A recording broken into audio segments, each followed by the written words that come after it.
She is crouched in the galley of a hijacked airliner at 37,000 feet, her left hand pressed against a broken rib, her right hand gripping a scalpel borrowed from her medical kit. 212 lives behind her, 4 armed men between her and the cockpit. 18 seconds before the guard in the rear aisle completes his patrol and finds her seat empty, the plane is descending. Not the gentle tilt of a scheduled approach, a controlled, deliberate drop toward a remote airstrip in northern Greenland that does not appear on any commercial aviation chart. The scientist handcuffed to a case in row 3B is the only thing standing between 3 NATO capitals and a biological catastrophe already set in motion, and no one outside this aircraft knows any of it. She reaches for a secondary transponder panel tucked behind a service compartment, a panel most flight attendants never learn exists. Her fingers move across it with a precision that has nothing to do with nursing school. She encodes a 6-digit sequence that has not been transmitted since a classified operation over the Caspian Sea 9 years ago. A ghost frequency, a buried identity, a call sign the United States government officially retired the same day it officially declared her dead. 3,000 feet above her, inside an F-22 Raptor flying dark over the North Atlantic, Major Cole Raines watches the signal appear on his tactical display and stops breathing for 4 full seconds. Every pilot in every branch of the U.S. Armed Forces has been told the same thing at some point in their career. If you ever hear that call sign on an open channel, get out of the way. Her name on the manifest reads Elena Vasquez, registered nurse, seat 14C. But the name on Raines's screen is something else entirely, and it was supposed to be dead. Elena Vasquez is unremarkable by design. She is 37 years old, soft-spoken, and tired in the particular irreparable way that only emergency room nurses are tired. A bone-deep exhaustion that accumulates over years and never fully drains, regardless of how much sleep she gets. She wears no jewelry. She keeps her dark hair pulled back. She always requests an aisle seat. She always sits near an exit. And she always, without exception, counts the steps to the nearest door before she opens her book. Old habits. She is aboard flight VA 7710, London Heathrow to New York JFK, a routine transatlantic crossing on a Boeing 777 running at roughly 60% capacity on a grey Tuesday afternoon. Her carry-on contains, among other things, 3 EpiPens, a trauma dressing kit, trauma shears, and a paperback novel she has been meaning to finish for 4 months. She will not read a single word of it tonight. She is watching. She is always watching. 30 minutes after takeoff, a 7-year-old boy in row 22 goes into anaphylactic shock. Elena is out of her seat before the flight attendant's announcement finishes. She reaches the child in 45 seconds, assesses in 10, and administers epinephrine with the calm, absolute economy of someone who has performed this act in far less forgiving environments. The boy is breathing normally within 4 minutes. The passengers applaud. The boy's mother weeps and calls her an angel. Elena smiles, warm, genuine, and practiced, and returns to seat 14C. She does not notice the man in row 31. He noticed her. He watched the sequence with the flat, evaluating attention of someone assessing an asset, not witnessing a rescue. Average height, average build, unremarkable face, no distinguishing marks. He has been on 6 international flights in the past 3 weeks. His passport is Belgian. His name is not. He raises a device that looks like a glucose monitor and sends an encrypted 12-character message to a relay node routing through 3 countries. The message reads, confirmed. She's on board. Initiate. The reply arrives in 9 seconds. Understood. Proceed on schedule. Elena opens her novel, reads nothing. She is watching the reflection in the darkened oval window, the cabin behind her, the aisle, the movement of crew. 40 minutes into the flight, a flight attendant named Priya collapses near the rear galley, then a second attendant, then the senior crew member who has just enough time to reach for the interphone before her legs give out. Within 6 minutes, every member of the cabin crew is unconscious. A fast-acting sedative agent, precisely calibrated, released through the rear ventilation override by a man who spent the last 2 hours in the aft lavatory. The cockpit door opens from the inside. 3 more men emerge from the forward lavatory and a luggage compartment in the business cabin. 4 total. Tactical movement, controlled and entirely professional. These are not fanatics.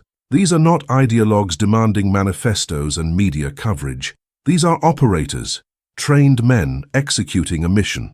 Elena sits with her hands visible, breathing slowly, counting the men. She notes the one near the rear galley favoring his right leg when he pivots. Old injury, left hip, likely surgery. She notes the one in first class is watching the cockpit door, not the passengers. Anxious about something external. She is terrified. Her heart is doing exactly what a heart should do in this situation. She is also already building a plan. Because Elena Vasquez spent 11 years before nursing school doing something the United States government will neither confirm nor deny. And every one of those 11 years is flooding back into her body now, not as memory, but as reflex. Muscle memory has no expiration date. She starts small. She requests permission to check on the boy from row 22. The hijacker managing the center cabin considers, then nods. They need the passengers calm. He does not realize that Elena Vasquez moving through the cabin is not a concession. It is an intelligence-gathering pass. She catalogues everything. The model of weapon on the man in business class.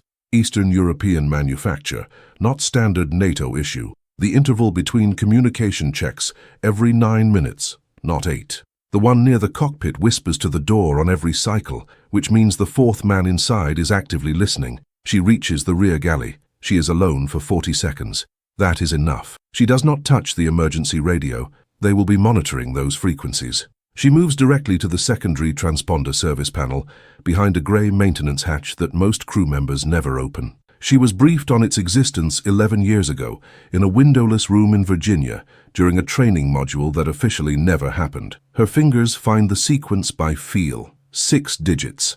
An operations code so old it predates the current CIA communication architecture. A ghost frequency. She transmits her call sign and returns to her seat before the 40 seconds expire. What she cannot know is that 2 F-22 Raptors have been flying dark 3,000 feet above Flight VA 7710 since the aircraft's primary transponder went silent. They were scrambled on a standing protocol. They have authorization to intercept. What they do not have, what no one has been able to give them, is a reason to act without risking 212 civilian lives. Major Cole Raines is the lead pilot, 2,200 flight hours, 2 combat deployments. A fitness report describing him as the best tactical decision-maker in his squadron. He has been sitting on a weapons-free authorization for 37 minutes, doing nothing because the calculus does not work. Then the ghost frequency activates. Then the call sign appears on his tactical display. He goes white. He does not speak for 4 full seconds. Raines. What is it? Who is that? Stand down. Do not approach. Do not intercept. Do not, under any circumstances, do anything until she tells us to. Who is she? Raines stares at the 2 words on his screen. He heard the name exactly once, 3 years ago, in a classified debrief about a Delta Force extraction in a country he is not permitted to name. The operator who provided coordination that day had never flown a plane. The after-action report used one word to describe what she did. Miraculous. The only person who ever flew combat air support for Delta Force without a plane. Below him, Elena is moving again. She takes down the rear guard in the 48th minute. A modified chokehold and 15 milliliters of propofol drawn from her medical bag. She uses the same dosage calculation she uses pre-operatively. He is unconscious in 8 seconds. She acquires his weapon and moves forward. She reaches business class. She reaches Dr. Aldrich Novak, Czech biodefense specialist, the asset the entire operation is supposedly built around. The man handcuffed to the insulin case. He is not afraid. He is waiting. He looks at her with recognition, specific, personal, and says the one word that stops her cold, Icarus, her call sign, said by a man who has no clearance on Earth that should give him access to it, said with the calm of someone who has been expecting her. She raises the weapon. He lifts both hands slowly, the case swinging from his wrist. I was wondering how long it would take. I didn't think you were still alive. Who are you? Someone who has spent 3 years trying to get this case to the right people. Someone who needed a ghost to run escort and didn't have a better option than putting her on the same flight and hoping she'd figure it out. She looks at the case properly for the first time. The cuff is not locked to him from the outside. It is locked from the inside. He applied it himself. He is not a victim being transported. He is an operative running an extraction. The molecular compound in the case is not a bioweapon. It is the only existing antidote to one. 4 weeks ago, a slow-acting biological compound was introduced into the water infrastructure of 3 NATO capitals, Brussels, Warsaw, and Oslo, engineered on a 60-day molecular delay, silent, undetectable, until the cascade begins. By the time anyone identifies the source, it will be attributed to a natural pathogen, and the deaths will number in the tens of thousands. The hijackers are not stealing the antidote. They are trying to destroy it. And the man who ordered the original deployment, the man who burned Elena's identity 9 years ago and told the world she was dead, is the current deputy director of the CIA. Elena lowers the weapon by 3 degrees. Her face is entirely still. Inside, something old and buried and furious is waking up. You should have briefed me. I needed you reactive. I needed Icarus, not Elena. A sound from the front of the cabin, the cockpit door. The 4th man has noticed something is wrong. The plane tilts. Aggressive. Deliberate. The Greenland airstrip is 11 minutes away. 11 minutes. Elena Vasquez has 1 firearm, 1 broken rib, 1 civilian scientist, and 11 minutes before a hijacked Boeing 777 touches down on an uncharted airstrip and the only antidote to a mass casualty biological event disappears forever. She also has 2 F-22 Raptors on a ghost frequency waiting for exactly one thing, her word. She moves forward. 2 hijackers between her and the cockpit. She takes the aisle one with a strike that is fast and clinical. The second turns at the sound, weapon rising, and finds the muzzle of his own colleague's gun 3 inches from his face. He makes the correct decision. 8 minutes. The cockpit door is reinforced. There is no conventional breach that does not risk alerting the man inside to barricade further. He has already begun the descent. The altimeter reads 24,000 feet and dropping. Elena stands at the door for 3 seconds, not hesitating, calculating. She returns to the secondary transponder panel. The passengers watch her in silence. A woman in row 11 is gripping her armrest so hard her knuckles have gone white. The boy from row 22 is asleep, which is, Elena thinks, the best possible outcome for him. She keys the frequency. Icarus to escort. I need a warning shot. Starboard engine. Now. 3,000 feet above, Major Rains processes this in approximately 1 second. You want me to shoot the plane. I want you to make noise. A flame event on the starboard side. Enough to see from the cockpit. Can you do that without touching the engine housing? A pause. 2 seconds. That is an extremely specific request. Major, do it. The F-22's cannon system fires a controlled burst.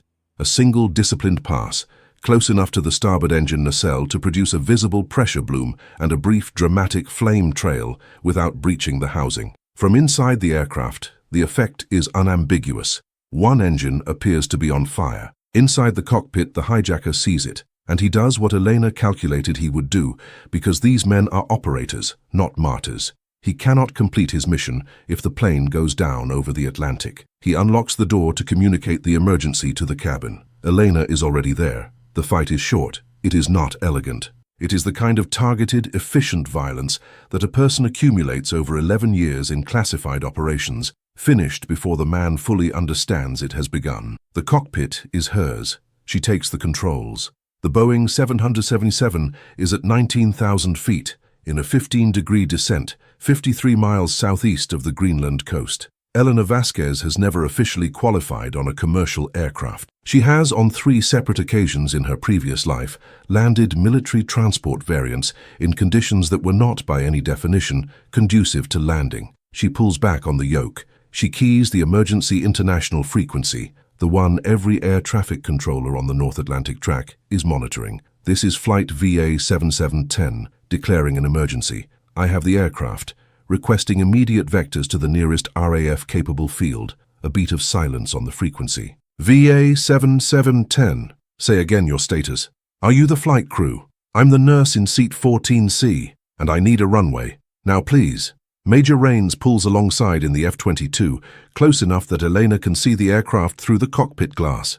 He does not speak on the military frequency. He simply holds position. Escort. Flight VA-7710 touches down at RAF Mildenhall 51 minutes later, flanked by 2 F-22 Raptors that the official record will never confirm were there. The landing is not graceful. It is, however, complete. All 212 passengers aboard, the aircraft intact, the insulin case secured in the hands of a WHO emergency response team waiting on the tarmac. The antidote synthesis begins within 12 hours. The 3 NATO capitals never know how close they came. The deputy director of the CIA is arrested at his Georgetown home at 4 a.m. on a Thursday, not by FBI agents, but by a quiet directive originating from a file with no official designation, authorized by a woman whose name does not appear on any government payroll. He does not resist. He has the look of a man who has been waiting for this for a very long time. Dr. Novak testifies before a closed Senate subcommittee 6 weeks later.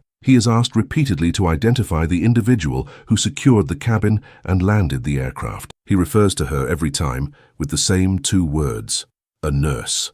Major Cole Rains files his after-action report at 0600 the following morning. In the field marked Assisting Personnel, he writes 1 word: Icarus. His commanding officer reads the report, closes the file, and does not ask a single follow-up question. Elena Vasquez boards a train from London to Edinburgh 3 days after the landing. New name, new documentation, same carry-on bag, same aisle seat, 3rd row from the rear exit. She counts the steps to the door out of habit, 4, and settles in. She opens the paperback novel she has been carrying for 4 months. She reads the first page, the words land. She lets them. For the first time in 11 years, she is not performing stillness. She is simply still. Outside the train window, the English countryside moves past in shades of grey and green, and she watches it the way a person watches something they are actually seeing. Not cataloguing, not calculating, just seeing. Somewhere over the North Sea, a military radio frequency in the bag above her crackles once, a sound she should not be able to hear, from a transmitter she is not supposed to have, on a channel that does not officially exist. A call sign she recognizes, then a voice. Clear skies, Icarus. Clear skies. She does not respond. She closes her eyes. She lets herself for just 1 moment, 1 small, private, earned moment, believe it.